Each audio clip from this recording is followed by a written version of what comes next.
Okay, so today we're gonna continue with the esoteric argument, and so we'll continue from let's see, paragraph uh I think from paragraph 4, and the right paragraph 3 is the one I commented on last time. And then if we make it to 14, at 14 I have another spiel about Okay, Dionysus and the sun. But let's let's start with paragraph 4. paragraph 4, which is Page 30 of the book. exactly, yeah, I'm finding just okay. Another paragraph with a lot of missing date Yeah, words. we'll survive. Let's see okay, if I could move it some. Okay. Hmm.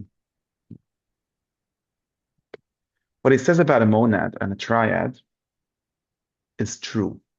Who says? I don't know. He, Proclus. This is now Okay. Damascius criticizing Oh, him. we're responding to the.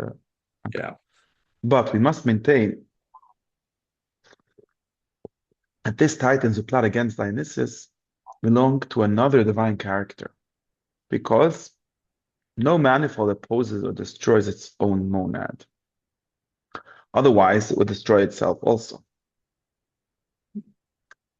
So Mhm. Proclus had said that there are the two creations. There's the undivided one headed by Zeus.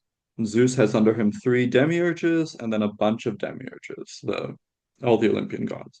And then Dionysus has three titans and then a bunch of inferior titans. And he's saying, these things it can't actually be the titans that rip apart Dionysus that are subordinate to him. Okay, but didn't we say that the interpretation was something like that? Uh, it's Dionysus that's responsible for the split apart parts of the world. It's not like that they're breaking him. Yeah. That's Prop's interpretation, but Damascus feels that this is still, I don't know if it's like he's forcing the text or, but Hmm. in the myth, there's an opposition here between these, and so we should have actually opposing principles, not ones that are subordinate to each other. Hmm. Yeah. This is like a general thing. Um, there's a lot of these kinds of interpretations because Proclus doesn't think of conflict as real between the gods. Oh, it's always means something like this.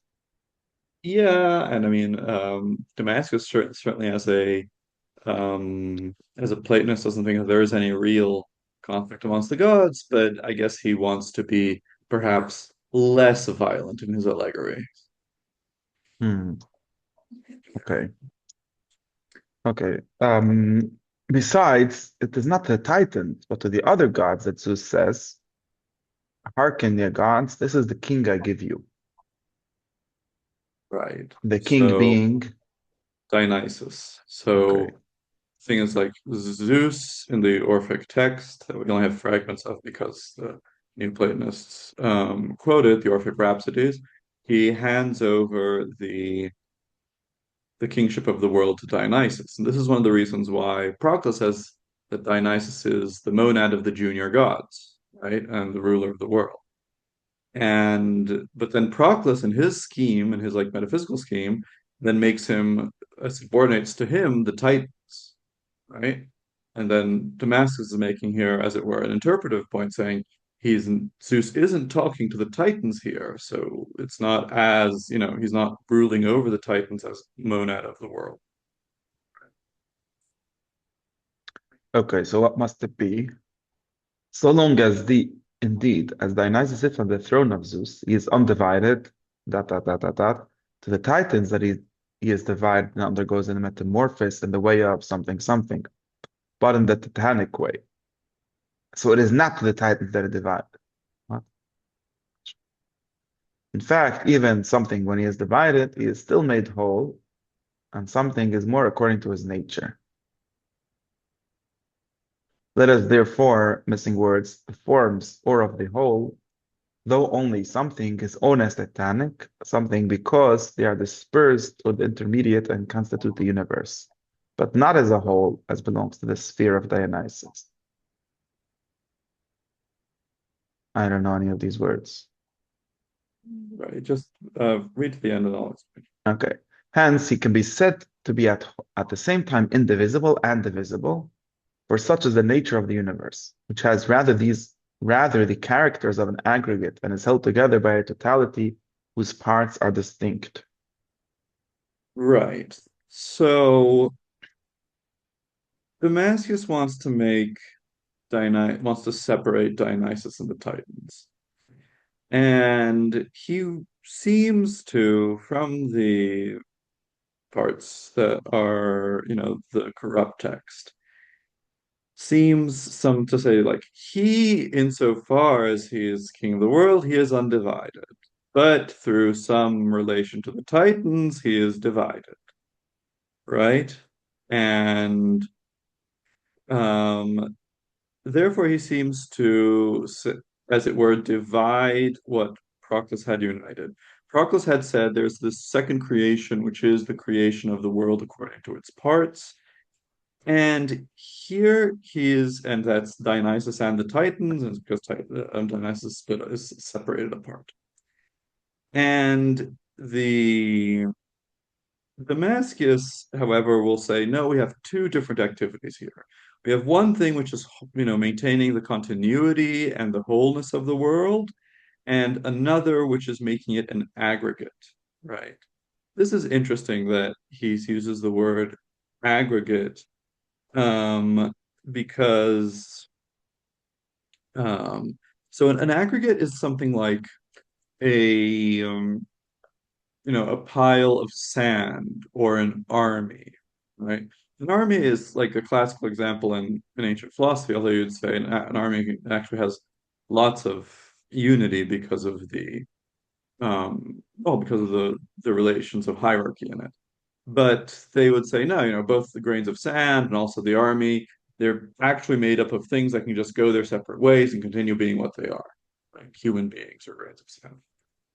And Damascus is saying that this world has the character of an aggregate. So it seems like there's a philosophical point here where he says that the division of the world is not just that it's, as it were, has many parts, but they're still parts of a whole. There's also this further thing. There's some kind of aggregate quality to bodies. And Damascus will also emphasize that the world is more divided in time than Proclus thinks elsewhere. So elsewhere he talks about how the demiurge says, I can destroy you. And then he reasons, but everything in the demiurge is actual. So actually the world is constantly being created and destroyed. So it seems that Damascus had both a stronger idea of how bodies are divided and also how moments of time are divided. And that might be behind also like then, it's a question about which came first, his interpretation of Orpheus or this philosophical point. But either way, the two things go together. That he separates more the Titans from Dionysus because he sees that these are two separate aspects of the world, being having parts and being an aggregate, and also there's the two things that Dionysus as king is king over these other gods, and then he's destroyed by the Titans, which are these other ones. Let me Okay. turn on the light here so it's dark.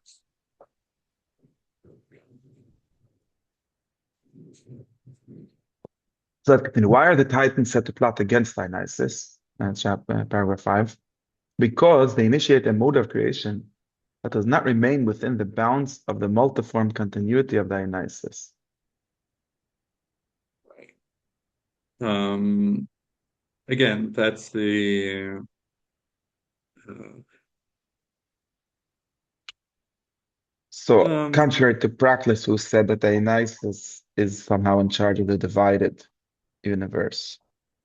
yeah, it says that here that Dionysus is responsible for a continuous universe. So it could be divided, but the parts are still continuous. But the Titans are responsible for things that don't stay within the continuity, um, and but rather break away from it. So this idea that the world has something of an aggregate character to it. Mhm. Their punishment consists in the checking of their dividing activities. Okay, such as all chastisement. It aims at restraining and reducing erroneous dispositions and activities. Right. So this is a general um, point. So the punishment of I mean, there are a couple of points here. So the punishment of the Titans, so that they are just thrown into Tartarus, bound in shackles, destroyed by Zeus's thunderbolts. These are actually not about so both here and also in the last paragraph. What's said about like the Titans plotting against Dionysus or the Titans being punished is actually about their activities, right? It's not about them, it's about their activities. So this general point that we also saw in Proclus that the gods relate to each other through the things that they produce, right? Through their causal effects. And then I think Damascus is adding, well, two things here. One is that um, these things, how should it be understood as affecting their activities is somehow limiting, setting a bound to whatever they produce. So these aggregate things in the world. And then he says something about philosophy, like of punishment, right? That all punishment is about restraining and reducing erroneous dispositions and activities. So punishment is not retributive. It's not just that you did something bad, and so something bad had to happen to you, right? And that there is like something good in that itself. No, the point is that you have to restrain what is unlimited. That's in any case, right? You don't punish a murderer because murder is wrong, and killing him or putting him in jail for life is what he deserves, but rather simply to limit the his murderous activity, right? That's Okay. Yeah, that's definitely true about punishment said about the gods who didn't do right. anything bad. It's just that there's some activity coming out of them which is bad, or which is not even bad, which is something like too Which, if diffuse. taken right, if it existed alone, it might be bad, but since they're gods and they're always all together with all the other gods, and so everything they do is together with all the other ones, then it's good because it's Hmm. limited by what the other gods do.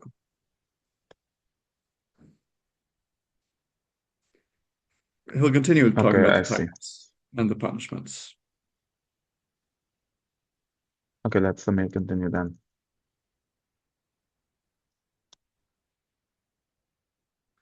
Let's continue. Seven.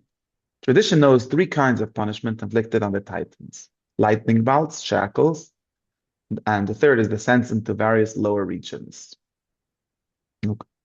This last kind is in the nature of a retribution, as it aggravates their leaning towards division and uses their shattered remains for the constitution of individuals, human and otherwise. The second is coercive, checking their powers of division, the shackles. The first is purificatory and makes them whole, though only by participation. Hmm.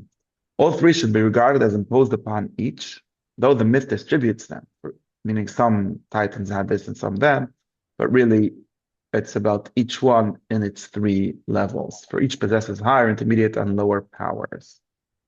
Right. So there are some myths about Titans being, burned to a crisp with lightning bolts. There are some myths about putting them in shackles. So, for instance, Prometheus is a Titan, right? And he's put in shackles, he's bound. The and some talk about them being sent down into Tartarus, right? Various lower regions. And all these punishments about the Titans are actually talking about their higher, intermediate, and lower powers. So their higher powers is that they are, in some sense, whole and separate from the things they produce, like um, like all gods with regard to their effects. And this higher activity is shown by the Titans being attacked with lightning bolts by Zeus, right? So he's actually separating them and purifying them with these lightning bolts. Um, when we read about Titan being put in shackles and bound, that's the idea of measuring, right, and of limiting their powers of division. So they can produce some division, but it's within the bounds of some higher activity, right? So lower causes in the elements of theology, for instance, they always divide or produce a multiplicity, but within a higher whole that's sustained by a higher cause. And then the descent, when we read about them being sent to Hades or Tartarus, or their being their remains are used to create human beings, then this is actually talks about how their production reaches all the way down. So, for instance, that Cronus and his and the Titans that fought with him get sent to Tartarus. That's because they are actually produce Tartarus, right? So the being sent down is actually how far they produce. Right? And now he calls these how does it say? Retributive, coercive, and purificatory. Right. So So that's a yeah, that seems to be a distinction from the last paragraph. Yeah. meaning like these are three ways of understanding punishment. Exactly. And now Yeah. it seems like there are these three, but there is something corresponding to these three theories of punishment, so to speak. Right. Since we have here two paragraphs, and like one solution here would be to say that paragraph six um is Proclus's view, and seven is Damascus's view, right? So Proclus said, Hmm. "Oh, all chastisement is about restraining," and then seven says, "No, look, some of these chastisements are coercive, some are retributive, and so on." Right? That might be a way, or it might also be that although everything is in the character of restraint, it's the we can still distinguish amongst the general idea of restraint these three different things. Because the restraint might be just, the second and the third can be seen as restraints. Retribution is the most unclear. Um, it's interesting that he says it's a retribution because it aggravates their leaning towards division. So there's this idea that, retribution makes the matter worse in some sense, right?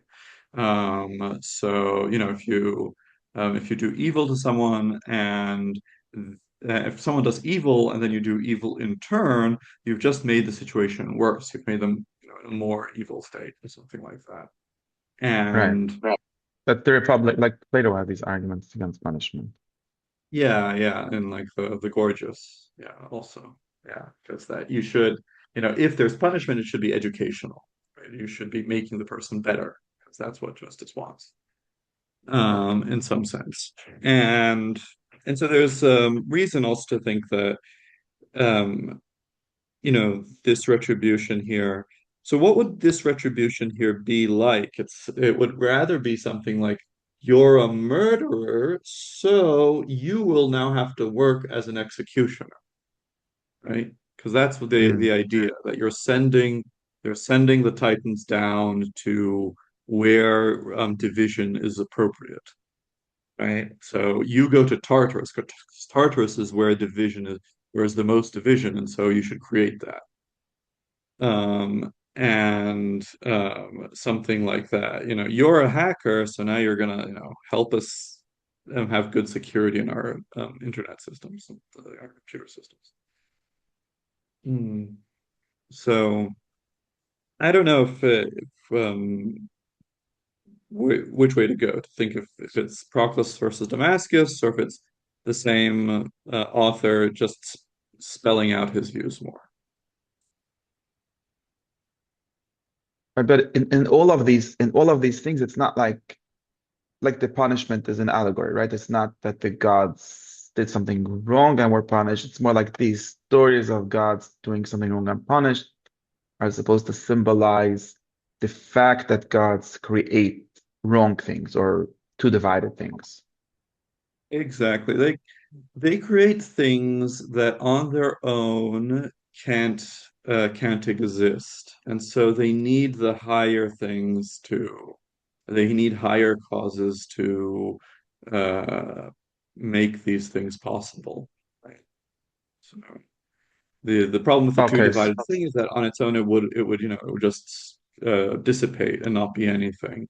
And so in that sense it's something wrong that needs to be controlled or punished. so right, and that's how there's like these two stages. Like there's the doing something wrong, which is sort of like the creation of matter or too much split up things as that, and then there's like the correction of it by the punishment or the different levels of correction. Like we have these different kinds of punishment, which are different senses of correction. Or yeah, there's just the third one is still weird because that's the sin. Like that's the making it worse. R- Right, but the making it worse is actually something like putting it in the place of the worst things. Right. That's the um, that's the idea. And so if you put the worst thing in the place of the worst things, then it becomes good. Okay. Oh, meaning that's where it belongs. Yeah. So Proclus also he talks about these material daimonists, which their function is to drag souls down to matter. And then he explained that they're not evil. Why aren't they evil? They're like the people in front of the temple that don't let impure people enter. And so that's like something similar here. They push away the inferior things to the inferior places. Right. Mm.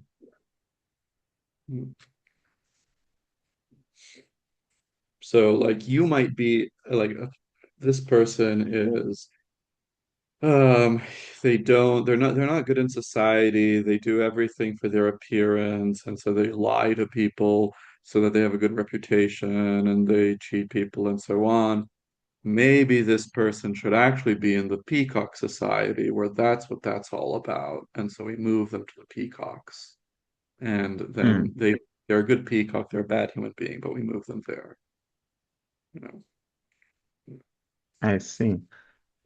But then the weird thing would be that then the sin, so to speak here, which is the rebellion, would be the opposite, would be trying to be too high. What? Like the In the person trying example? to enter the temple in the example. Yeah, yeah, Like yeah, yeah. like the Titans are rebelling in the sense that they want to. I don't know what this want to would mean. I mean, something like they come from a higher place and then they don't belong there, so they're Uh, pushed down. Right. So what is the plotting, the intent, what is the plot, right? What is the Hmm. intention of the plot? And so that's back at five, right?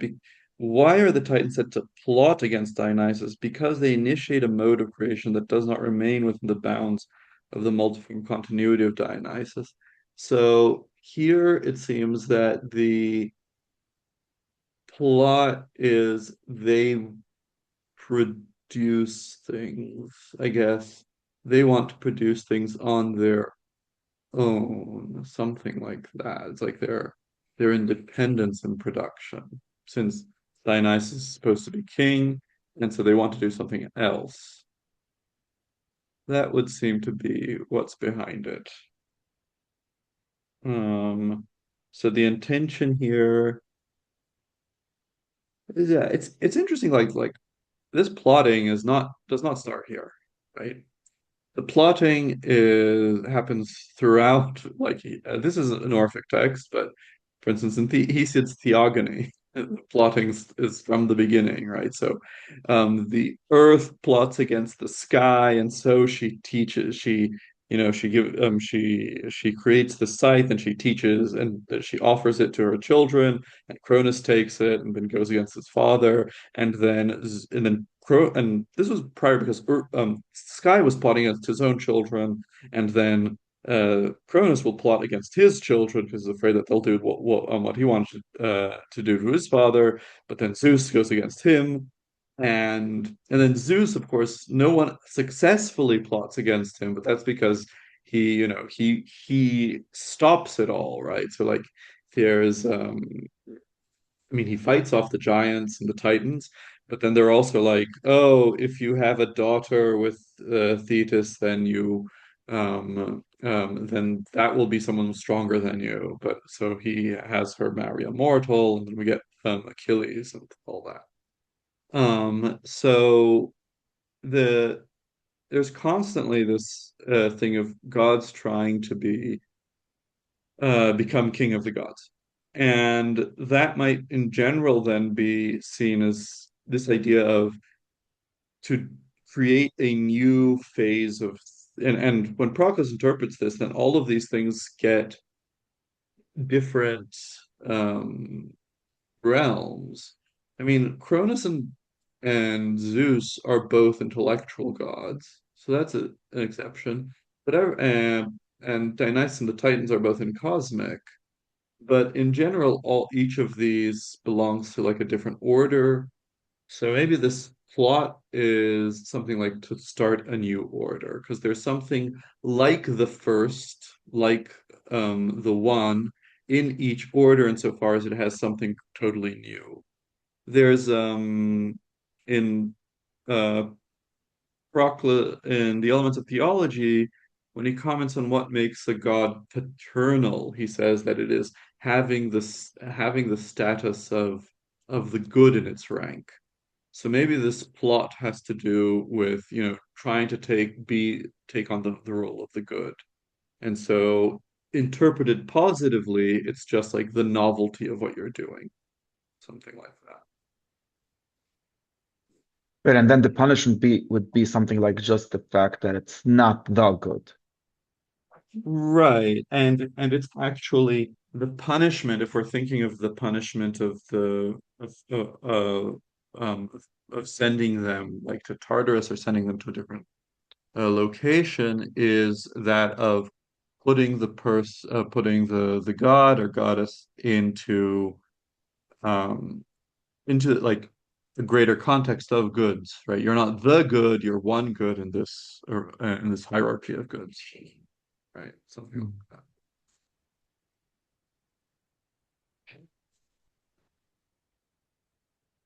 Mhm.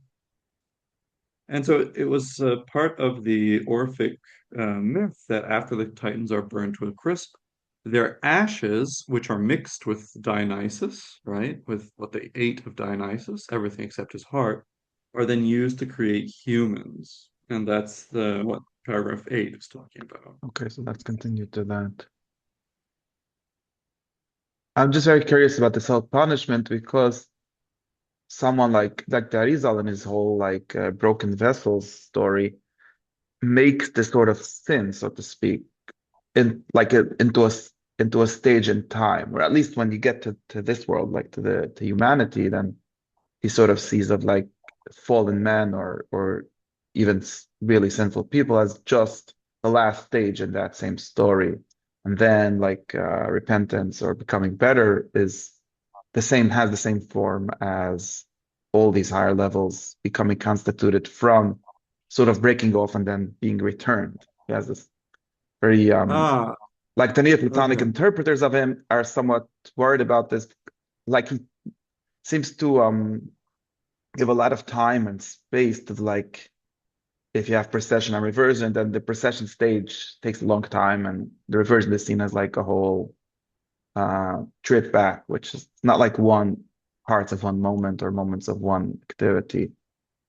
Um, and a lot of it is because he wants the like human sense of where we keep on falling and coming back and so on to be represented in his language of like his myth or whatever you want to call it. I, s- I see. So of course, like, yeah, the pagan Neoplatonists are uncomfortable with this idea that all procession is somehow a sin, right? And of course, Plotinus sometimes speaks like that, but Right. the later ones not so much. And and so they wouldn't see this as the punishment as yeah, as something they could model themselves on, like in their moral journey. It's more like a problem because of um, because of Plato's Republic, and they have to solve these things, right? Um, which- But there is true that like all moral progress is a kind of reversion.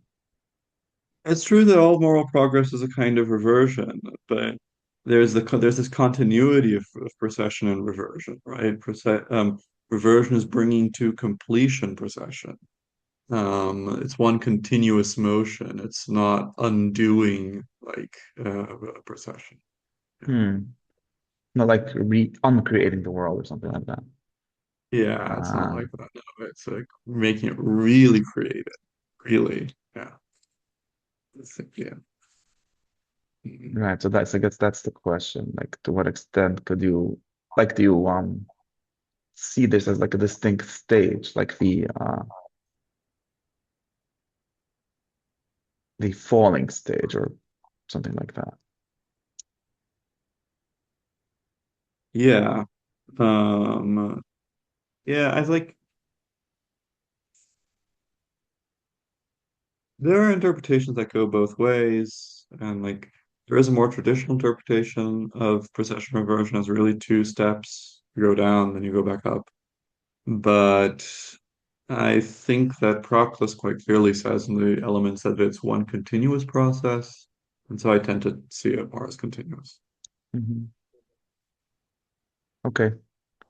Okay, so let's continue to eight. Okay.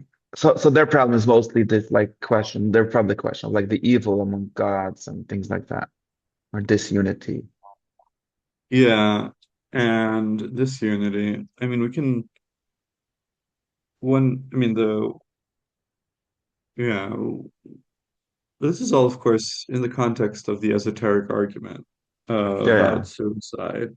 So, I mean, all this stuff about the Titans is in part um, like what separates us from Dionysus? What separates us from seeing that we have this nous that is the nous of the world, things like that. Right. Which is the question, like the moral question of human life. Like, is it a good thing? Right. And so like if the answer to why shouldn't you kill yourself is because you have a mind given to you by Dionysus, who is the world, and the part about of the myth about Dionysus being ripped apart and so on is like, why is this not apparent to you? Right? It's because there are these causes of division. So, right. Hmm. Mhm.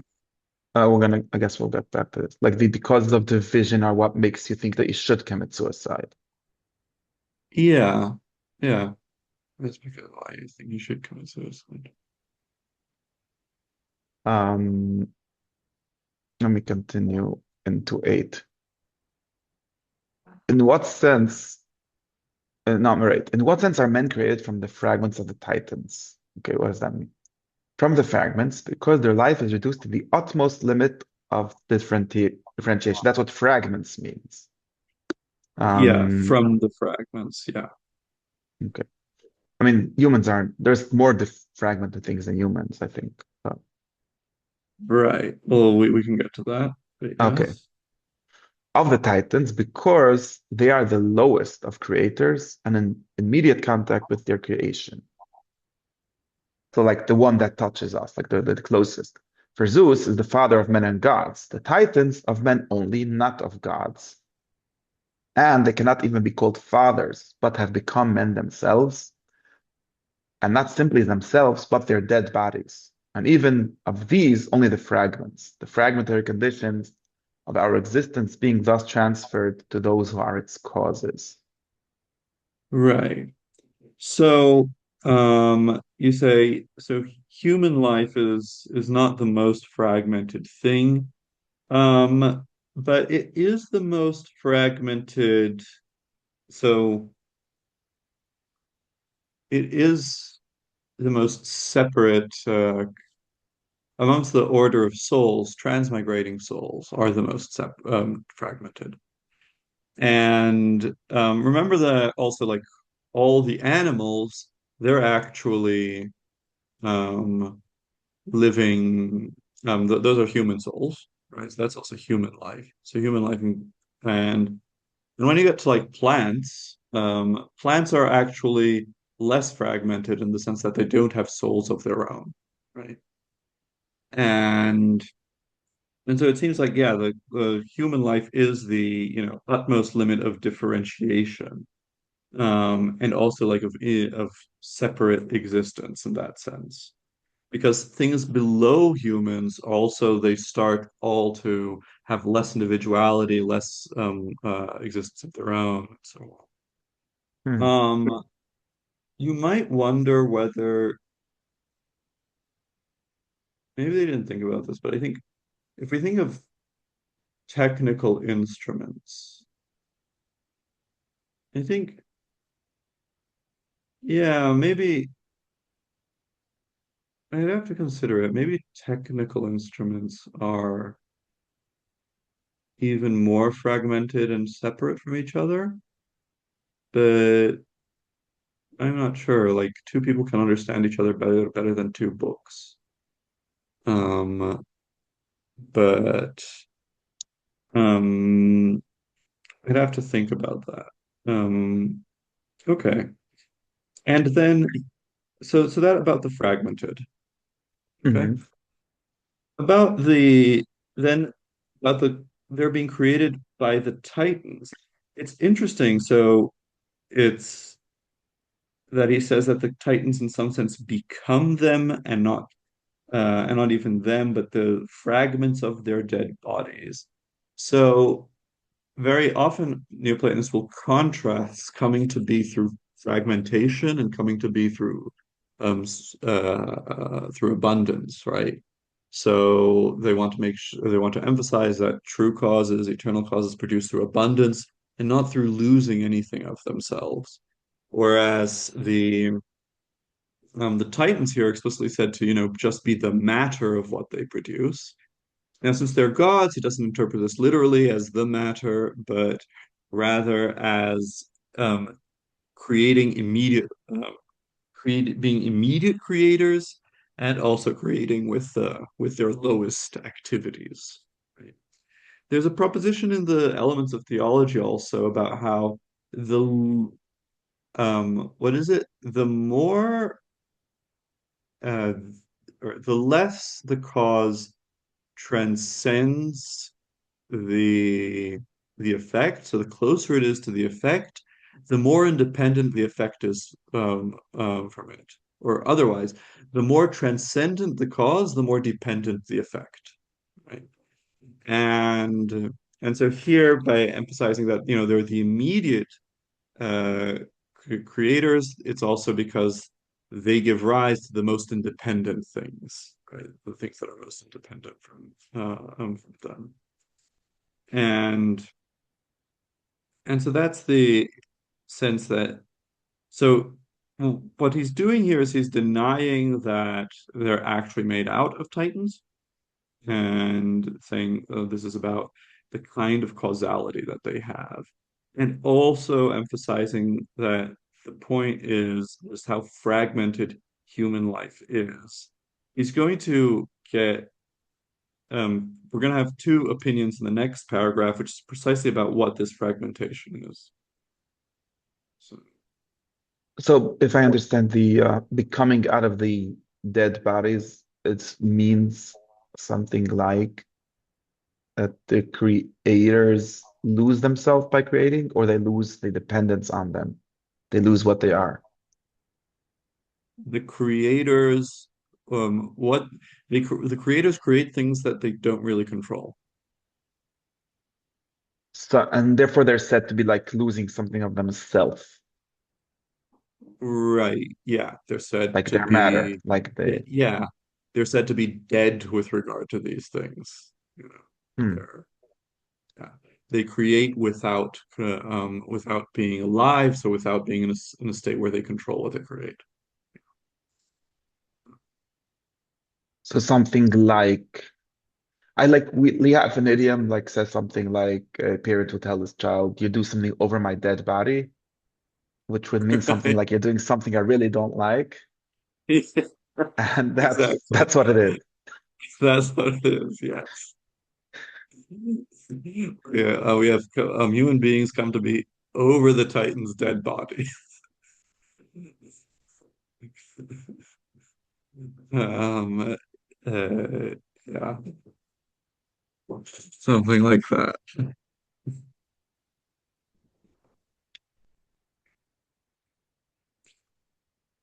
So in the next paragraph, there's a I first mean, claim. since ultimately this is the power of the same of like if you like to think of everything as being within the power of the one, it turns out that it's the one that is burned, or someone would say something like that. Because if the last link sort of is broken, then it seems to be hard, like it's hard to see how we could even access anything higher, only because we have higher parts that are not really broken like this. Does that make sense? Right, or inversely, because even brokenness comes from the one, then we All can right. access it. Right. Okay. And that's part of perhaps the point of like interpreting them. No, they're really gods, and so on, is to say, no, look, they're uh, is to say, no, look, even the causes of utmost fragmentation are divine, and so there's something divine in it, and we can access the one even from this state of fragmentation. Okay. Uh, Oh, I'm this is also reminded, some, yeah. actually, because I mentioned Plotinus, and I just remembered that he actually has an interpretation of of punishment of Titans. So in his 2-8 on matter, there's this image of the Titans being trapped in a golden cage in Hesiod, and he uses this to talk about matter being encased in form. So for him, but he just uses the Titans immediately as an image of matter, right? Not as causing matter or something. No, they just wouldn't have it in his allegory. Um, Yeah. It's like there are people that are fond of saying things like God is broken into your body and something like that, and therefore is trapped in this right. and then That, and you have to let him free and things like that, or something like that. yeah, like it becomes like something that has a moral. Like some people, it's like doing a sin is like putting God into a cage or into Right, something very low or something like that. right. But like, I think the point, like the moral point of the Orphic story is actually that, yeah, there is something of God in you, but the point's like there's Dionysus in you because they ate Dionysus, so there's something Dionysian in you. So you have some kind of nous, things like that. But it's precisely not what comes from the Titans. The more unified part. The more you know, the part, yeah. Right. Okay. Okay. Should I continue? So Nine? nine, yeah. Okay, so nine. The Titanic mode of life is the irrational mode, by which rational life is torn asunder. Right. So that's Proclus's view. It's as it seems like a more straightforward view. So what is the Titanic life, this life of utter differentiation that we get to? It's the irrational life, right? So that's what the Titanic life is. So you can say like they're responsible for creating human beings precisely as irrational, right? So as embodied and subject to these passions and so on. So Mhm. but Damascus will have a different interpretation of what the Titanic mode of life is. Okay. It is better, this is continuing, right? It is better to acknowledge its existence everywhere, since in any case, at its source, there are gods, the Titans. Then also on the plane, then also on the plane of rational life, this apparent self-determination, which seems to aim at belonging to itself alone, and neither to the superior nor to the inferior, is wrought in us by the Titans. I'm not sure I understand one.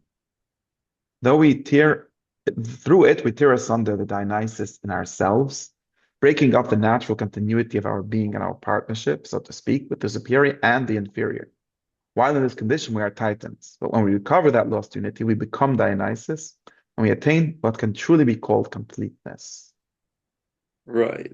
So against Proclus's view that Titanic way of life is just about being irrational, Damascus says no, there's something Titanic in rationality as well.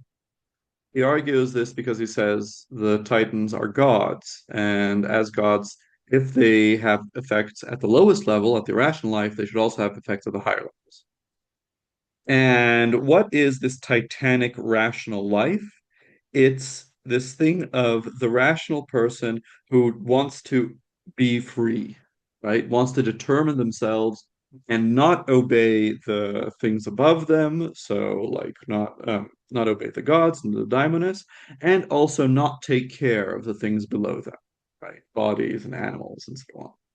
So this, he says, this actually has to do not with being led astray by our appetites or something, but it's, as it were, our pride and our reason or something, and we want to control ourselves, right? And he says this is Mhm. Titanic because we tear ourselves apart from the causal chain, right? And so from what's above us and what's below us, and through it we tear asunder the Dionysus in ourselves. So if we say the Dionysus in ourselves, that means like the our nous. And so if you know nous is what allows us to understand the general providence of the world, the order of the whole world, then by wanting to control ourselves but and not obey higher things, but only what we can understand, then perhaps we just follow our discursive reasoning, but and become incapable of this kind of insight into the order of the whole. And then that's the how we break up the natural continuity of our being and our partnership with the superior and the inferior. So that would be And right. and this like pride or something like that is a better thing than the just irrational mode. And that's why it's something that has a source in the gods. Right, because it seems to be something done with the rational life. Right. The it's not just,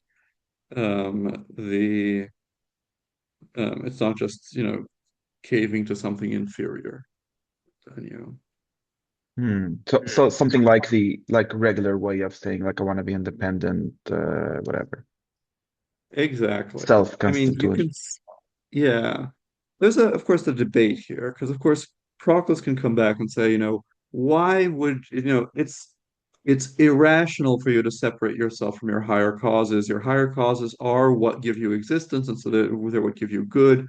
If you're rebelling against them, then it's because you are actually, you want something inferior, you want something like fame or or an opinion of being independent and so on.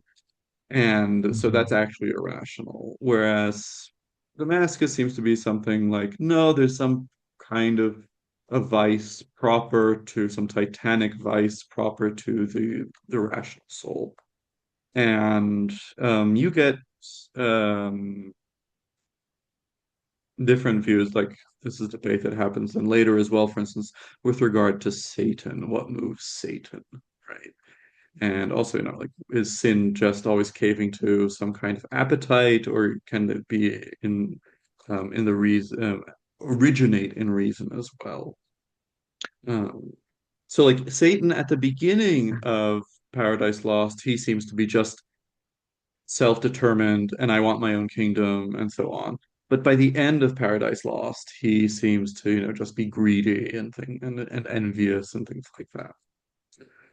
So, Right, then some would say that that's because you can't really be self-determined uh, if you're not really a god.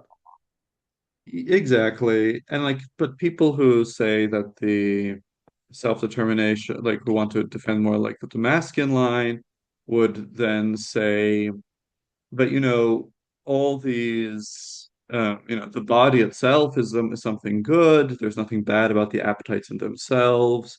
If if you've subordinated yourself to your appetites, it's because you've already, in some sense, seen yourself as something independent. And so the pride, there has to be some kind of rational pride, even like at the base of any kind of sin. And so that's how that would go. But and I guess like this, he'll actually mention this, mention a connection with suicide in a bit.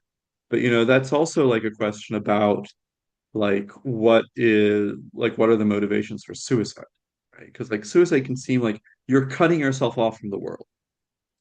And so is this some kind of rebellion of the rational spirit? I judge the world as bad through reason. Or is it something like, oh, he thought having money or having a girlfriend or having respect or this and that was too important, and then he thought he couldn't live with the pain, and then they killed themselves. Right? So there's, I guess, what's be behind like this debate about what the Titanic mode of life is in this context of the esoteric argument is also a question about like what's the root of suicide. And the theory would be that all sin, or however you want to call it now, is a kind of suicide. Right. I think like, or yeah, that suicide is like something like a paradigmatic thing. And especially Hmm. since I think they don't state that here, and I don't know a place where they state that, but it does make sense if you think that, they think of evil in some sense as willing or wanting multiplicity as such, wanting separation. And what's proper to bodies is separation. And if you think of suicide as some kind of like separating yourself from the whole world, it seems to be the example of that. Right, the opposite view would be that suicide is precisely not wanting to live in a body. Right, right. Um, yeah, and we can think of like suicide, thinking of like suicide is actually wanting to reintegrate yourself and separate yourself. But I guess that's the whole question about philosophical life wanting to be separate, wanting separating the soul from the body. Hmm.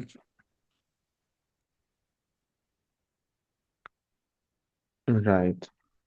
So, like this discussion of why suicide is wrong is something like, or should be the Platonic answer to the like criticism of the Phaedo, which is that it's just says that it's bad to be born, and that seems to be wrong.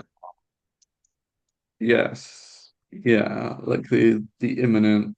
Yeah, if you wanted to find it, yeah, there are other places in the Phaedo that you could find reasons for that, but yeah, here at the beginning it seems to be like staving that off, and so it's about something as it has to be some in some sense about the goodness of the world and living in a body. And it, focus here, because of Dionysus and the cosmological argument, seems to be more on the benefit of living in the world and not separating yourself from the world. That it's wrong to separate yourself from the world. That's how the argument goes. Hmm. And that would make sense because, when you put the thing in terms of, if you put it in terms of your body, it can seem very isolating. Your body separates you from everything else. Whereas if you put it in the question of whether you want to live in the world, right, then it's a question about whether you're being united or not. So I guess that's But in this like world of division or in Dionysus this world world, still. it's still a world of division, and so I mean, if you're trying to account for why you shouldn't kill yourself, you should also recognize some of the motivations for that. And here, so saying that it's a world of division is kind of like recognizing, oh, you might think that, this is all about division, separation, and you're lonely and so on. But actually, you're part of this bigger whole. Um, so in Okay, temple, let's go back. Like the answer to the question of suicide ends up to be the same answer to the question of why the gods created the lower world, or however you want to frame it, in whichever theology. I guess, yeah, they go together. Yeah. Um, okay.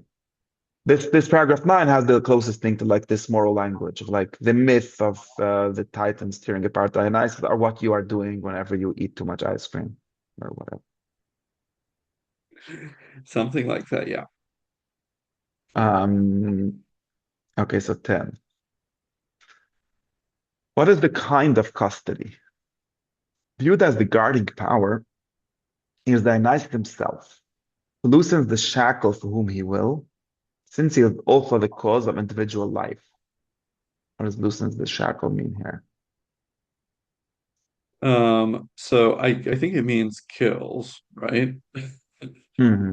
Yeah, Um, so it means because the the idea, shackle is this is the shackles that the Titans are bound in, sort the of. tackle, yeah, or that we are bound in, and that binds us to our body. Yeah.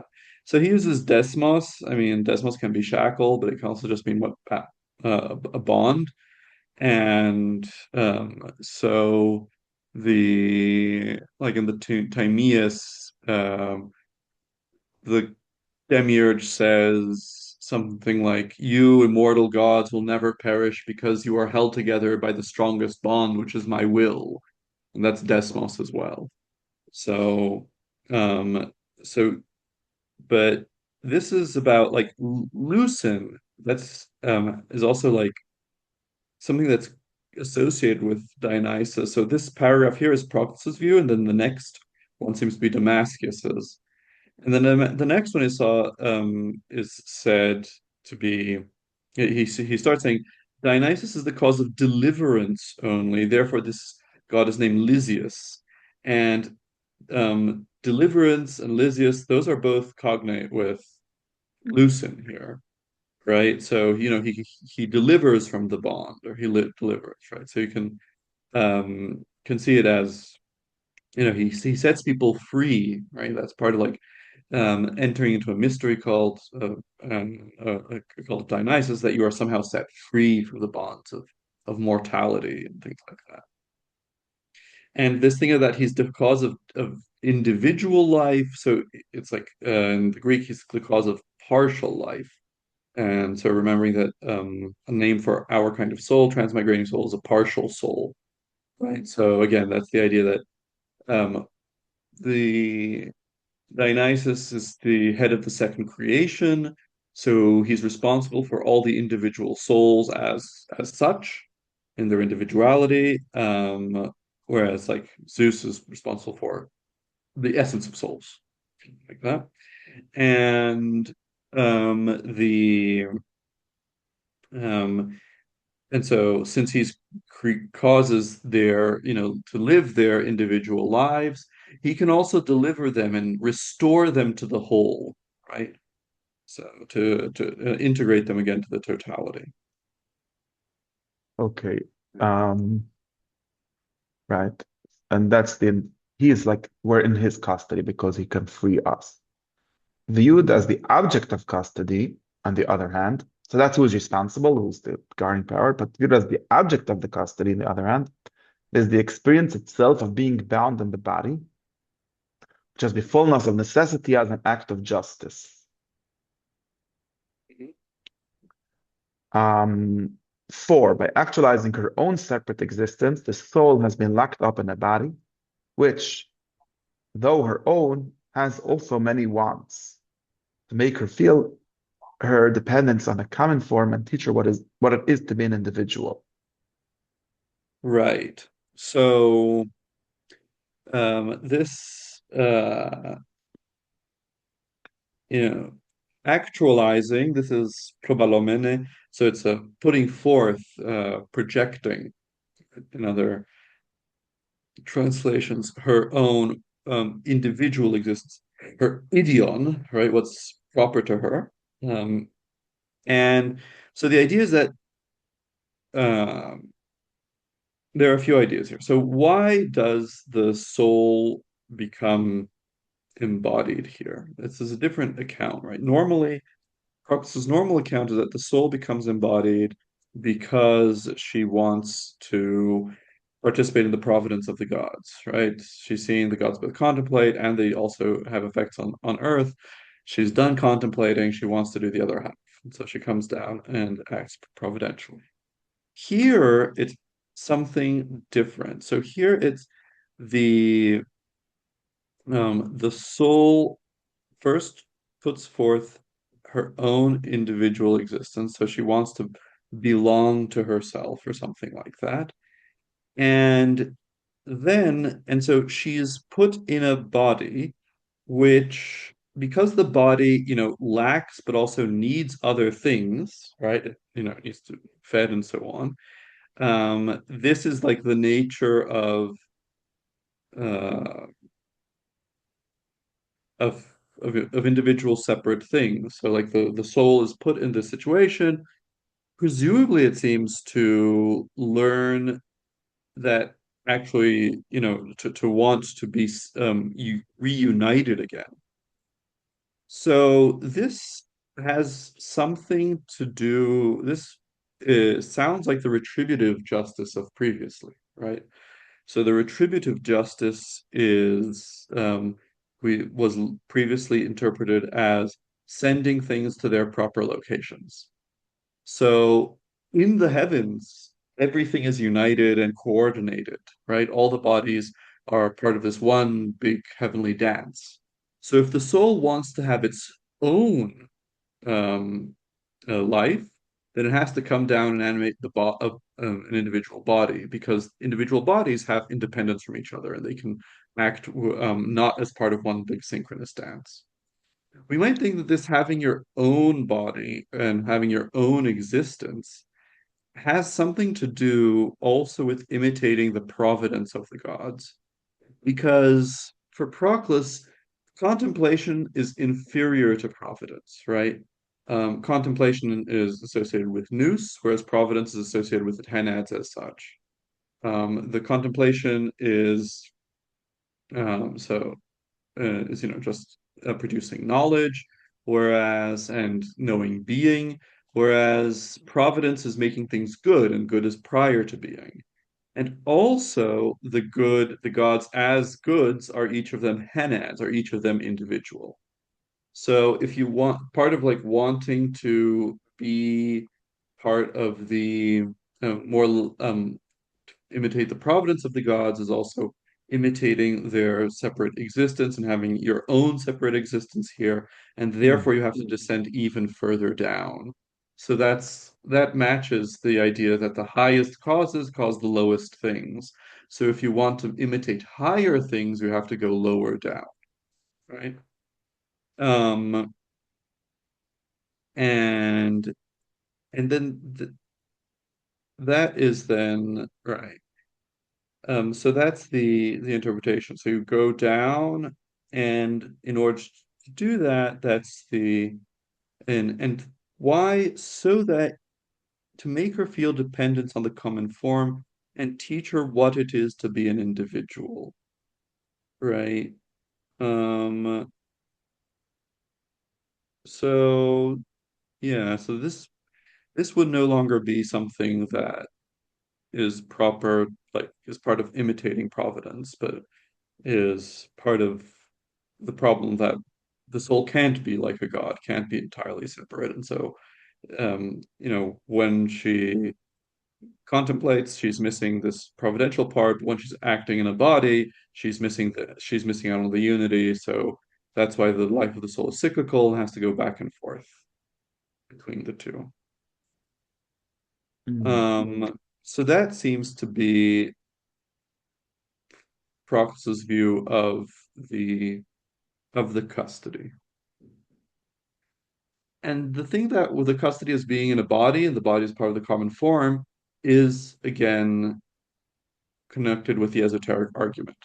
Because remember, the esoteric argument is you shouldn't kill yourself because you have to wait for the proper time, say, for you to die, because that's determined by the like the reason, the cosmic reason, and that cosmic reason is in you, right? So when you say that you're in custody, is to say you're in a body, and being a part of in a body is being like part of this single world, the dependence on the common form, right? So that seems to be the idea. So the basic idea is something like someone would want to get out of their body because being in a body is very partial. It's a very small part of like what life is. And then you would say yes, but because it is partial, it is still a part. And it's sort of a shame to lose this part, which is part of the whole. Right, or things like you want to get out of your body because it's so partial, but that's not like taking your own life is not leaving your partiality. It's insisting, right, on your partiality because you've taken the initiative to separate yourself from everything else. So you're becoming even more separate. Nothing outside you made you separate yourself. So if your problem is that you're separate and I don't know, I guess lonely, unfulfilled, and things like that, then you have to integrate yourself. And like first step of integration is like wait for the world to tell you to kill yourself. Hmm. Or wait for the world to kill you. Yes. Right. Like it's not like there's something, this goes back to like this whole interpretation of what's the wrongness of separation, right? Of division. Like Right. it's not wrong in the sense of being bad that can be then fixed by just killing that part. It's wrong in the sense of being one part of this whole bigger story, but it's still always part of the whole R- bigger story. Right. And if we look at with Proclus's interpretation, it's like it's wrong because it's irrational, right? And look, you're irrational. I guess part of the thing is then like you're a rational soul, and so it's irrational to separate yourself even more. So um, don't betray yourself like that. Whereas for Damascus, it's not about, being irrational. It's just about, it moves you away from unity, right? Um, it makes you more Titanic. Yeah.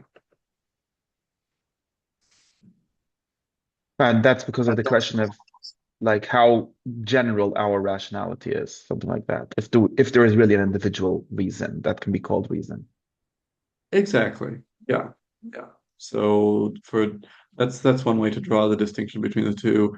Proclus will say, no, reason as reason is, universal, whereas Matt says, no, there's this individual reason, and so there's also some Titanic in reason. Hmm. Okay. Let's see if we can make it to 13. Okay.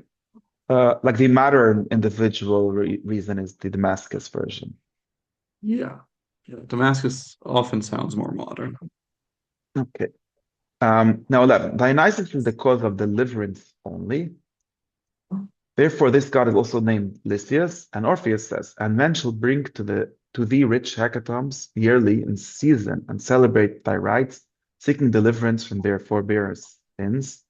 And thou, their Lord, shalt free whomever thou wilt from weary toil and agony unrelieved."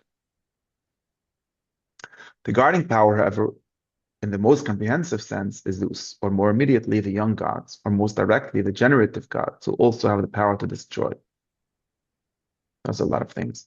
It should be observed that Dionysus too is a god in charge of creation because of his connection with rebirth. Okay. So this seems to be an answer of Damascus to Proclus. So Proclus had said that Dionysus is the guardian power because he releases people, and so and if he releases, it's because he put them there. It's because he traps them as well. Who loosens the shackle for whom he will, since he is also the cause of individual life. Right. The Damascus quotes Orpheus to say he's only associated with releasing people. So he's not actually the guardian power. He's not the one that keeps us here. Rather, if we want to see the guardian power, we have to think of Zeus or and so the demiurge. But if you want more immediately, the young gods, right? Or more directly, the generative gods. So these are probably the gods of the sublunar gods, right? Who also have the power to destroy. This is weird. I mean, there's a problem here because it's then like, but isn't this argument supposed to be about the monad? So what's going on here? So I mean, it can still be about this myth, but then uh, it's less direct, right? Because in Proclus's thing, the monad is directly mentioned or indirectly mentioned because he mentions we're in a kind of custody and he's the custodian. Whereas here he's not even the custodian, so it's even more mysterious. But then there's this observation. It should be observed that Dionysus too is a god in charge of creation, because of this connection with rebirth. Is this a correction of the claim that Dionysus is the cause of deliverance only, because it says he's also cause of creation? Or maybe it's something like that the deliverance that Dionysus gives is also a kind of creation, right? Because we are restored through him to the heavens, right? So it's a kind of rebirth. It could be that as well. But in any case, Damascus is making some theological points against Proclus here. Okay. 12. It is the gods who appoint the term of the imprisonment, as long as it is better for embodied souls to be under restraint, in view of the final goal, which is deliverance by Dionysus. This measure and this appointed term we can never know, can't know how long our life should be. Therefore, if we free ourselves, such a way of getting our freedom is not release, but flight, because we still need to be kept in custody. Right. So this seems to be continuous with 11. So here we have the gods, right? The young gods or the generative gods are the ones that determine our lifespan, right? So, and the purpose, but there's some kind of the lifespan is to achieve a certain goal, which is to return, say, which is to be set free by Dionysus, right? To return to our united existence in the heavens. And we don't know this. So if we kill ourselves before that, we're still going to have to live through this. So it's actually, this is not a lifespan so much, probably. It's probably something like a long lifespan, how long we have to stay on Earth. So including all the transmigrations.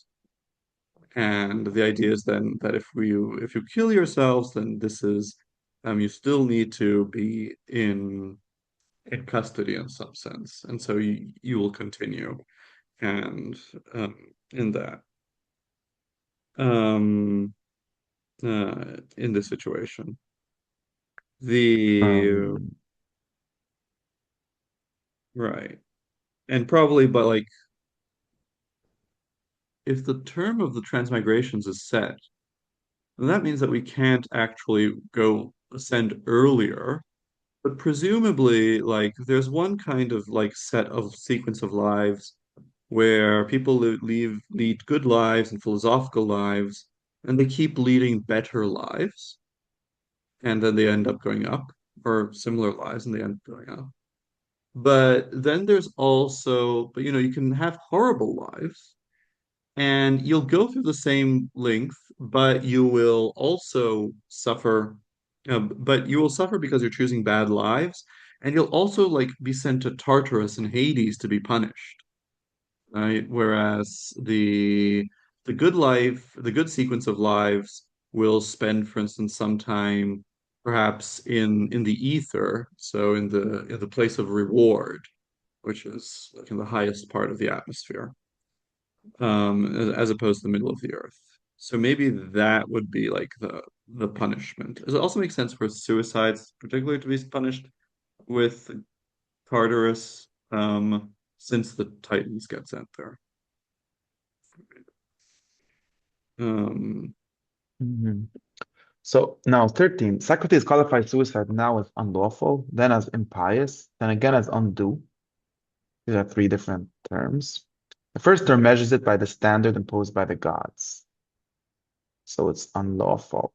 The second by the standard of what we owe to the gods, which is like the definition of piety. Um, while the notion of what is due seems to include both. right. So this is just how Plato writes carefully, and every word has meaning. So unlawful is connected with the standards imposed by the gods because so in Greek it's athemiton, so it's a cognate with themis. And so themis is this notion of law, but especially like ancestral law, divine law, right? Sacred law. So that's like themis as opposed to nomos, right? Nomos is convention, custom as well, besides law, whereas themis is this has this connection with religious matters. And yeah, impious then is about our relationship with the gods, right? And so it's what we owe to the gods. Um, and then what's due is seems to be more general and includes both things. Um, okay, so we've made it to 13.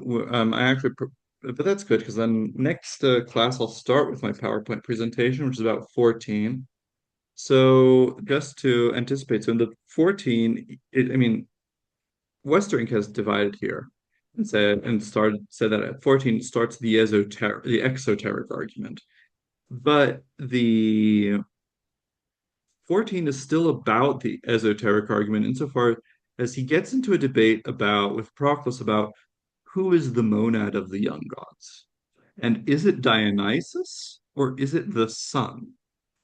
And so there's this debate about what is, as it were, the king of the world, what is the primary cause of the world? Is it Dionysus, and so time, like Chronos, what division, or is it the sun and light and knowledge?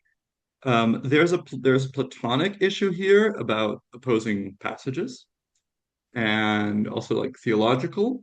But there's like a conceptual issue also about like what's the more basic feature of the world, and Proclus's solution will be to say that there's more than one sun.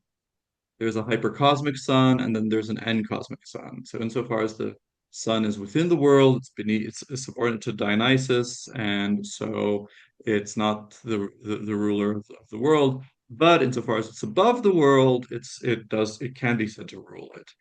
And then there's, um what's the role of this hypercosmic gods? And so we'll get into that and all this sun worship, sun theory next class. Okay, Okay, thank you. and that would be the 30th of November. Is that Yeah, okay? sounds good. Yes, Great. awesome. Okay, this is All right. good. Have a Okay, good see one. you. I know.